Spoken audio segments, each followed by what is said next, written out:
Hello everybody, welcome back. So this is possibly my last eyeshadow collection video. Just full disclosure, this is the second time I'm filming this because I have twice as many palettes as what you see before you now. But those are all limited edition, and I had originally split it up into bigger palettes and then these smaller palettes. But as I was going to edit those videos, you know, I'm kind of going on and on about all of these great eyeshadows that you can't get anymore.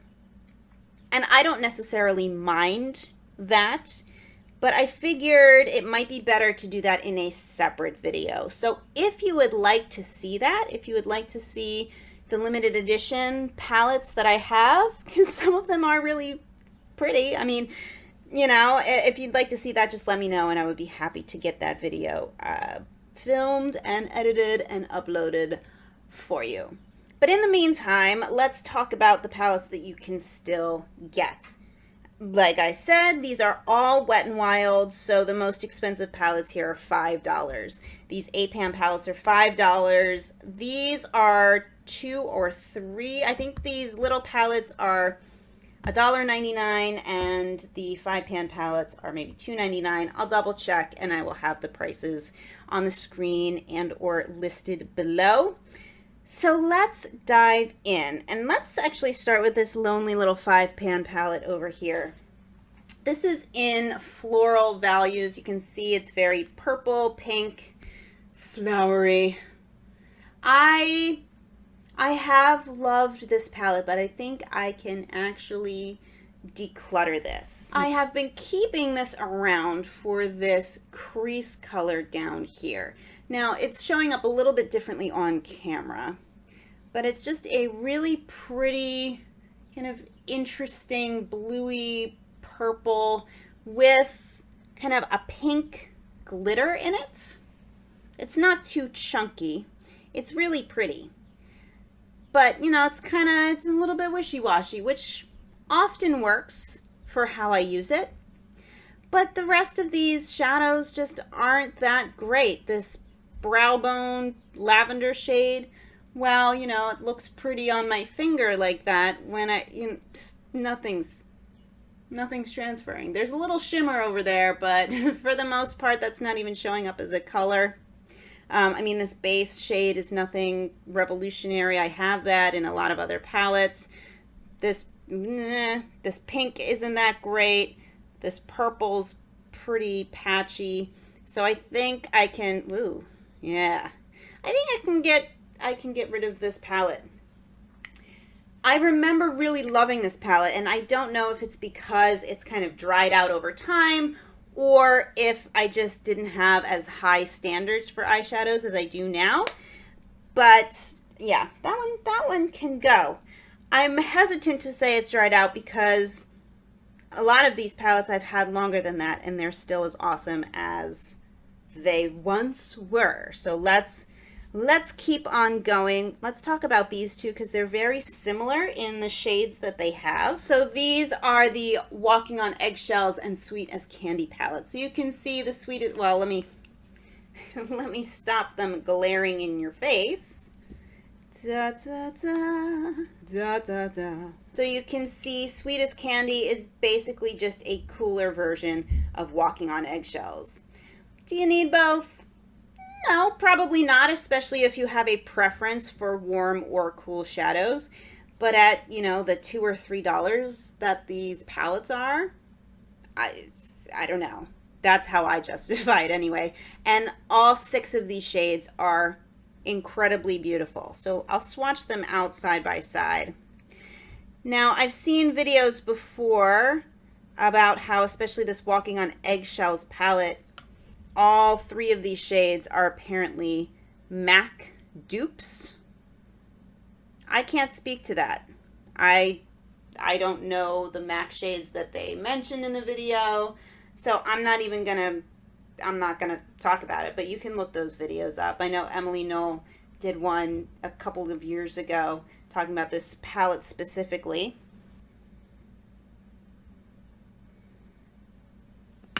They're very smooth shades. Ooh. Except maybe that middle one. That one didn't swatch out too well. Let me build it up for the sake of argument. But, you know, I am needing to build it up.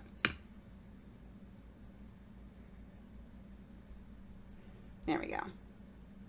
I don't really have anything else to say about them. They're lovely if these colors are up your alley. You know, they're nice and pretty natural looking. They're relatively versatile, so you can get quite a few different kinds of looks, from very natural to you can smoke these out pretty well. Make a nice brown pink smoky eye. Can be fun. Definitely recommend those. These next two trios are also super awesome. This next one is called I'm Getting Sunburned. Now, it's really messy. I've had it for years. And this brown shade is a beast unto itself. This is one of the first eyeshadow trios I got from Wet n Wild when I, was getting back into makeup. And, ooh, that brown shade was certainly a learning curve. But they're all really beautiful shades that I'm realizing I could really use some more. I don't reach for these as often as I could. Really pretty gold. Again, that brown, such a light hand. And then that pink has that neat kind of purpley shift to it. Next up we have Silent Treatment, which is another favorite. I just love the colors in here, and again, pretty versatile. I love making a smoky eye with this palette.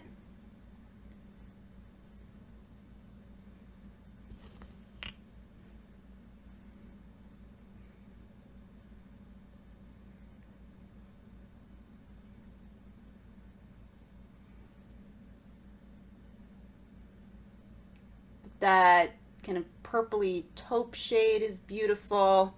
This is really easy to work with. It has, I don't know if that's it has glitter in it, but I don't find that really shows up much. You could probably make it. I haven't played with like a glitter primer underneath, but maybe you can tell in the swatch, I hope. Let's see if I can focus in super close. Just for funsies, guys. For funsies. I'm 30 years old. I probably shouldn't say funsies anymore. Anyway, it doesn't really translate. It is the moral of the story. So I don't think you need to be too concerned about that. It comes off to more of a matte satin shadow. The brown over here in I'm Getting Sunburned definitely has more obvious well, it's glitter. I would say shimmer because it's a very fine glitter. It's not a chunky glitter, but it's glitter. It's glitter and not shimmer. So there we go. I feel bad that I'm wearing boring pants and socks.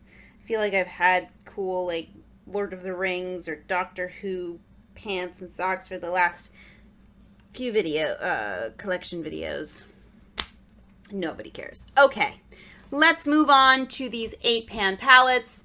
Let's go with the classic first, Comfort Zone. It's a classic for a wonderful reason. Now, if you are a matte lover, this is not your palette. As you can probably see, every single one of these shades is shimmery in some form or another. Now, for me and for a lot of other people, the standout shade is this duochrome right here. Yes, please. It's just beautiful. It's a very, honestly, it's a pretty standard duochrome color. You can find this in Urban Decay shadows. I think the Tartist Pro palette, is it the Tartist Pro palette or just the Tarte Pro palette? I don't know. I'm not buying it. But when I swatched the duochromes, there was one that looked exactly like this. And all of these shadows are awesome, unlike the Tartist Pro, which I've heard is not that great. But anyway, and This is $5. It's a great way to get this shade. Now, this isn't really, Kimberly Clark may not be proud of this statement, but I feel like this whole palette at $5, totally worth it just for that shade. Now I use the rest of this palette, so maybe I can redeem myself. The greens in here are beautiful. Like, ugh. They're just lovely. This, you know, peachy champagne color, beautiful, and it doesn't smell like peaches, which to me is a win. It's a great palette if you like, of course, warm browns and greens / want that duochrome. All right, next in the lineup is Poster Child. This, I really could play with this more. I haven't played with this as much as the other two 8-pan palettes. This is less shimmery. These two eyelid shades are borderline, and the rest of them are kind of satin matte, I would say. So let's swatch out. This black is really nice.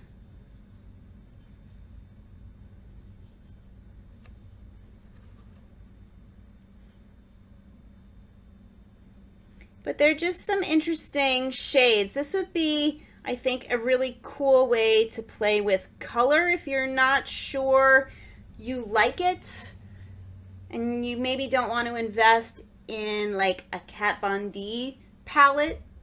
Although I feel like I've never really heard bad things about Kat Von D palettes, but that's another thing altogether. But this is a nice, inexpensive way to explore, and you can see those shades are really pretty.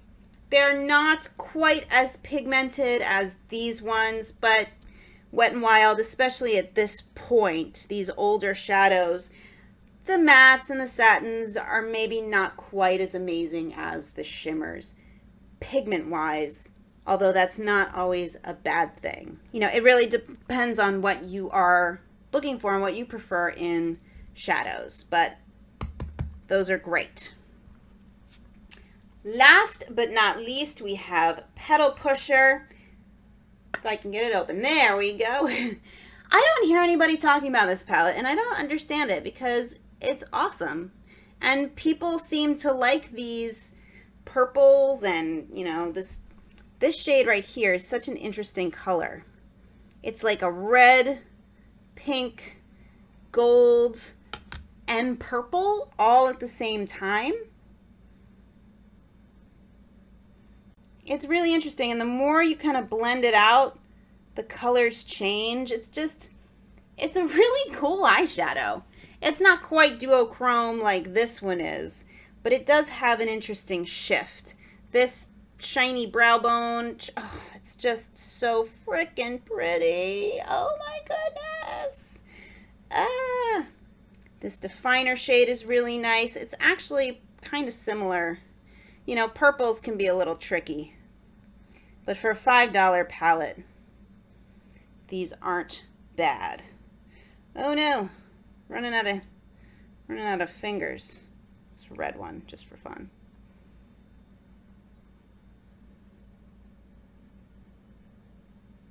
I dig it.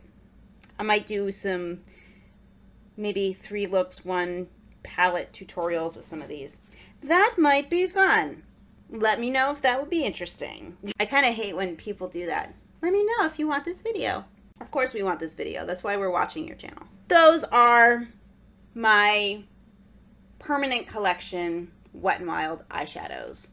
As I was just complaining about people saying, let me know if you want to see this. Let me know if you'd like to see a similar video with the limited edition palettes. In the meantime, I have a playlist of the rest of these collection videos up, linked below. This video will be in it, so you can just hit that autoplay button and watch all of them if you want to. So thank you very much for watching, and until next time, bye.